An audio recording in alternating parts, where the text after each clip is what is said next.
നമസ്കാരം. മലയാള സിനിമയിൽ തന്റേതായ ഇടം കണ്ടെത്തിയ അസാധാരണ നടനാണ് ഫഹദ് ഫാസിൽ.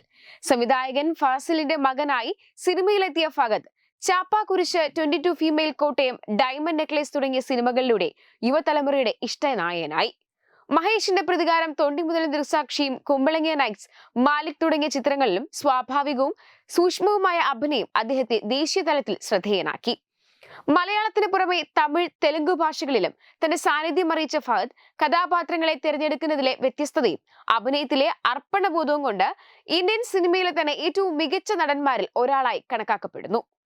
ന്യൂ ജനറേഷനിൽ ഇഷ്ടപ്പെട്ട അഭിനേതാവ് ആരാണെന്ന് ഏത് താരത്തോട് ചോദിച്ചാലും ഭൂരിഭാഗം പേരും ആദ്യം പറയുക ഫഹദിന്റെ പേരാകും. പുഷ്പ സീരീസും ആവേശവുമെല്ലാമാണ് നോർത്ത് ഇന്ത്യക്കാർക്കും ഫഹദ് പ്രിയങ്കരനാകാൻ കാരണമായത്.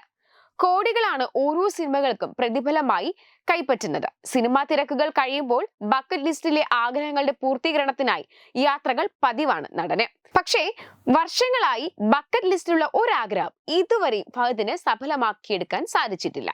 തന്റെ പുതിയ സിനിമയുടെ പ്രമോഷന്റെ ഭാഗമായി പേർലി മാണി ഷോയിൽ അതിഥിയായി എത്തിയപ്പോൾ വർഷങ്ങളായി ബക്കറ്റ് ലിസ്റ്റിലുള്ള ആഗ്രഹത്തെക്കുറിച്ച് നടൻ മനസ്സ് തുറന്നു.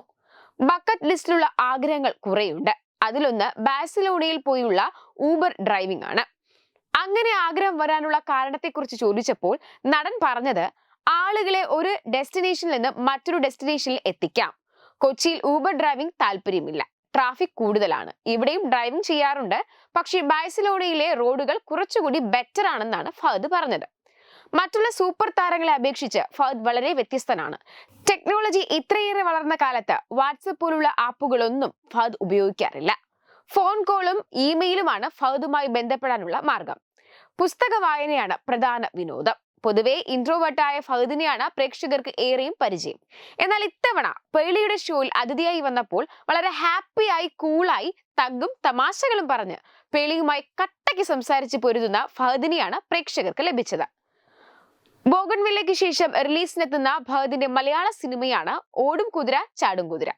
അൽതാഫ് സലീമാണ് സിനിമ എഴുതി സംവിധാനം ചെയ്തിരിക്കുന്നത്. സെൽഫി ചോദിക്കാത്ത ആരാധകരോട് അങ്ങോട്ട് പോയി സംസാരിക്കാൻ താല്പര്യമുള്ള വ്യക്തി കൂടിയാണ് താരം. സെൽഫി ചോദിക്കാത്ത ആരാധകരെ എനിക്കിഷ്ടമാണ്. അവരോട് അങ്ങോട്ട് പോയി സംസാരിക്കാൻ തോന്നും. എന്നോട് സെൽഫി ചോദിച്ചില്ലെങ്കിൽ ഞാൻ അങ്ങോട്ട് പോയി സംസാരിക്കും. നമ്മളെ ഇഷ്ടപ്പെടുന്നവർ നമ്മളോട് സംസാരിക്കുന്നതിനെയാണ് ഞാൻ കൂടുതൽ വാല്യൂ ചെയ്യുന്നതെന്നും ഫഹദ് പറയുന്നുണ്ട്.